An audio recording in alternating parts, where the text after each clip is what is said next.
So Super VOOC is our second generation fast charging technology. We were actually the first company in the world to have fast charging technology in our smartphones with the original VOOC, and now Super VOOC is taking that to the next level. So we have a demo unit here. It has a 2,500 milliamp hour battery that will charge with Super VOOC. It goes from 0 to 100% in about less than 15 minutes, so maximum 15 minutes. So actually, if you take a look at the charging, you will see that it goes up by around 3 or 4% 1% every 3 or 4 seconds. What makes VOOC special is that it only uses 5 volts while charging, so unlike other fast charging technologies, it doesn't use high voltage charging. It means it doesn't overheat the battery and it doesn't damage the battery. And you can also fast charge while using the phone.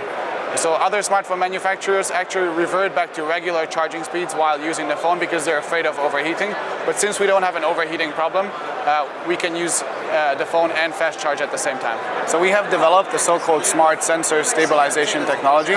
What this means is that we actually don't stabilize the lens, which is what usually happens in other smartphone cameras, but instead we stabilize the sensor of the camera.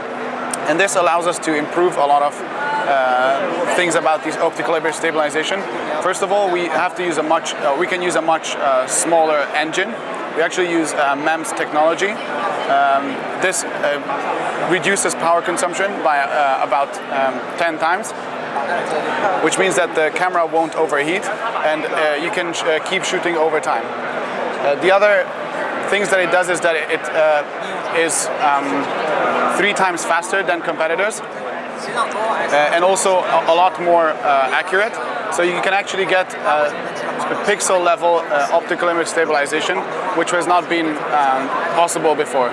So you can see on the live demo unit that we are comparing it to our leading competitors, and the image stabilization on our smartphone works a lot more accurately and it's a lot more stable. And most importantly, it is a 3-axis stabilization.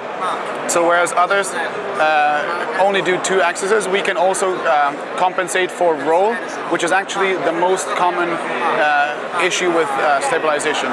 So the results are clearly a lot better.